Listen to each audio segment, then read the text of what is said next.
দিল্লি বিস্ফোরণ কাণ্ডের পর পুলিশের নজরে একটি লাল ইকো স্পোর্টস গাড়ি। লাল ইকো স্পোর্টস গাড়ি সূত্রে এক ব্যক্তিকে আটক করেছে পুলিশ এবং ধৃতের নাম ফাহিম।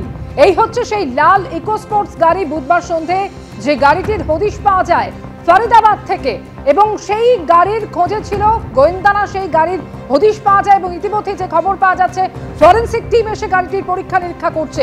আর অন্যদিকে আপনাদের সামনে দেখেছি সেই সাদা i20 গাড়ি, যে গাড়িতে বিস্ফোরণ হয় এবং এই লাল ইকো স্পোর্টস গাড়িটি নথিভুক্ত ছিল উমার উন নবীন নামে। ইতিমধ্যে লাল ইকো স্পোর্টস গাড়ি সূত্রে এক ব্যক্তিকে আটক করেছে পুলিশ। সরাসরি কথা বলবো এই মুহূর্তে পার্থপ্রতিম ঘোষ আমাদের সঙ্গে রয়েছেন। পার্থপ্রতিম, এই লাল ইকো স্পোর্টস গাড়িটিরই খোঁজ করছিলেন তদন্তকারী আধিকারিকরা। বুধবার রাতে এই গাড়িটির খোঁজ পাওয়া যায় এবং সেটির ফরেনসিক পরীক্ষা নিরীক্ষা শুরু হয়েছে এখন। দেখো, এই যে ফরিদাবাদে আমরা রয়েছি খান্ডওয়ালি গ্রাম, সেই গ্রাম থেকে পুলিশের কাছে খবর গিয়ে পৌঁছায় যে লাল ইকোস্পোর্ট একটা গাড়ি, সেই গাড়ি কিন্তু রয়েছে গ্রামের মধ্যে এবং এই লাল ইকোস্পোর্ট গাড়িটি পুলিশের নজরে ছিল এবং তার পরবর্তীকালে জানা যায় লাল ইকোস্পোর্ট গাড়িটি হচ্ছে উমার উন নবীন নামে রেজিস্টার করা।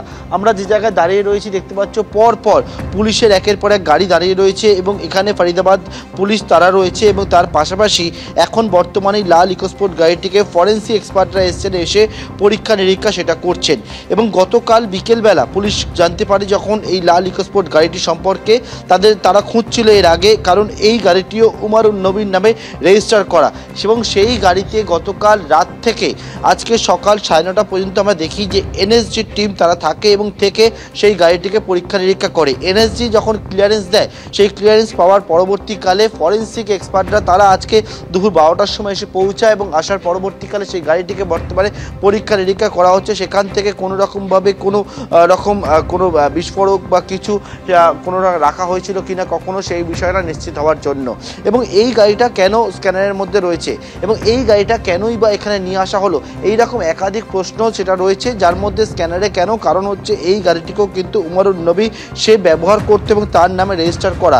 কিন্তু সন্দেহ যে জায়গায় দাঁড়া বেঁধেছে সেটা হচ্ছে যে উমর উন নবী যখন এই দিল্লিতে বিস্ফোরণের ঘটনাটি ঘটায় এবং তার পরবর্তীকালে যার যে গাড়িটা ছিল সেই গাড়িটাকে, এই যে একটা গ্রাম, সেই গ্রামের একটা গোয়াল ঘর রয়েছে সোজা গিয়ে বাদিকে, সেই গোয়াল ঘরের মধ্যে গাড়িটাকে পার্ক করে কেউ বা কারা চলে যায়।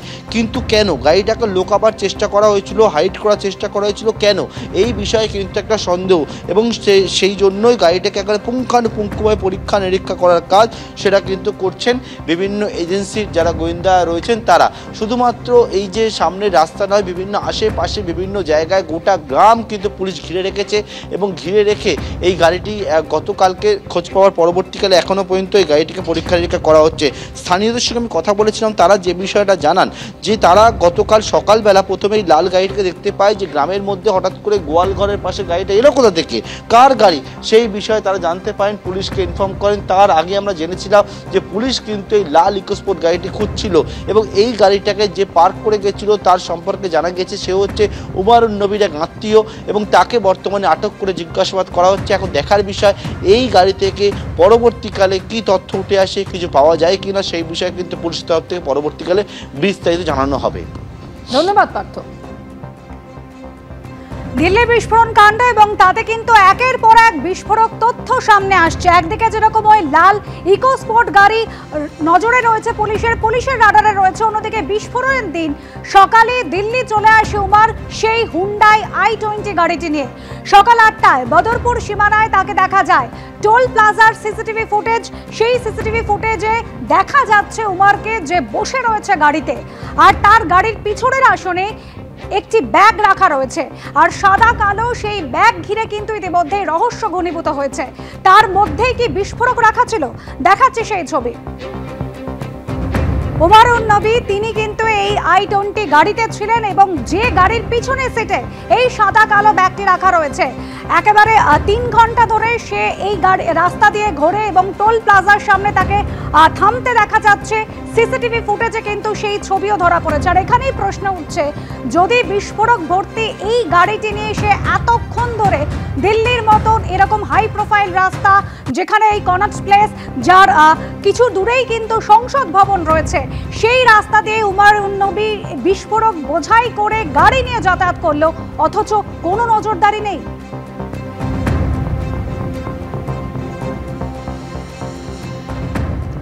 হোয়াইট কলার সন্ত্রাস, জঙ্গি চিকিৎসকদের সিন্ডিকেট, সমস্ত যোগসূত্র এসে মিলছে ফরিদাবাদের আল ফালাহ বিশ্ববিদ্যালয়। আল ফালাহ বিশ্ববিদ্যালয়কে শোকজ করল ন্যাক। আল ফালাহ কি জঙ্গি চিকিৎসকদের আঁতুঘর? তাই খুঁজে দেখছে এবিপি আনন্দ।